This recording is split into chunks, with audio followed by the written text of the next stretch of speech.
Salut tout le monde, ici Marc Boilard pour De Retour du Vietnam, votre capsule, votre blog vidéo et écrit à chaque semaine. Alors, toujours évidemment en lien avec monclasseur.com. Vous pouvez m'écrire, je le dis tout de suite, le mécanique est très simple, je reçois un paquet de emails à marc@monclasseur.com, mon email de mon classeur. Et chaque semaine, je prends la lettre que je trouve la plus intéressante et je réagis. Cette semaine, j'ai Jo qui m'écrit, une fille, Jo. Alors écoutez, regardez, c'est un roman fleuve époustouflant. Ça, c'est juste une partie de la lettre pour vous donner un peu une impression.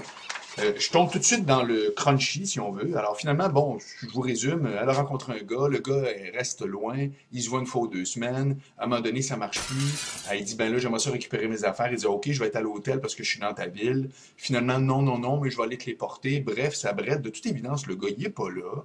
Et là, elle pose des questions. Donc, ma question est, quand tu laisses quelqu'un par manque de sentiments, que tu inscris dans 3 sites de rencontres, que tu ne donnes aucun signe de vie, il aurait dû être content de se débarrasser de mes choses hier et de fermer le dossier. J'ai un esprit très analytique et sérieux. Là, je ne sais pas comment gérer ça. Pourquoi me baquer à la dernière minute? Il m'a dit au téléphone, au pire, je redescends dans 2 semaines, je te les donnerai là, tes affaires. Mais encore là, pourquoi attendre? Je lui refixe un autre rendez-vous ce soir avant qu'il remonte chez lui, parce que moi, j'ai autre chose à faire que d'attendre après ça. Donne-moi ton avis, Marc. Merci infiniment. Encore désolé pour les fautes, blablabla. Ça me fait halluciner. J'en reviens pas qu'on est en 2010.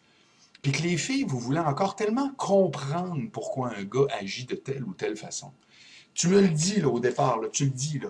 Il manque de sentiments. Il est inscrit sur 3 sites de rencontres, me donne aucun signe de vie. Et tu prends le temps de m'écrire encore, Jo, pour me demander qu'est-ce que ça veut dire. On s'en tape grave de ce que ça veut dire.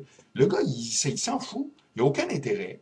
S'il y a un intérêt ordinaire, et ça arrive quand tu rencontres quelqu'un, que des fois le feu pogne, bang, ça continue, il y a des fois que ça arrête, c'est pas grave. Mais quand est-ce, les filles, que vous allez arrêter de vouloir comprendre ce que ça veut dire? On s'en tape. Ça voudra dire n'importe quoi ou rien. L'important, c'est quel signal il te renvoie, ce gars-là. Est-ce qu'il a l'air de s'intéresser à toi? La réponse, c'est non. Alors à ce moment-là, tu fais bye-bye. C'est terminé.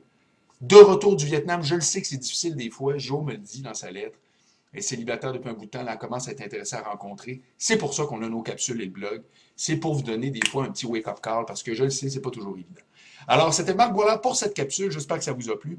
Écrivez-moi toujours, je le répète, marc@monclasseur.com. Allez voir le blog, vous êtes dessus, mais cette capsule vidéo-là est dispersée un peu partout sur Internet. Le blog est carrément deretourduvietnam.com et en même temps, marcboilard.com. Bref, j'ai trop de sites, c'est furieux. Mais c'est pas grave, l'important c'est que ça vous plaise et que ça vous donne un petit coup de main. Salut bien, salut tout le monde.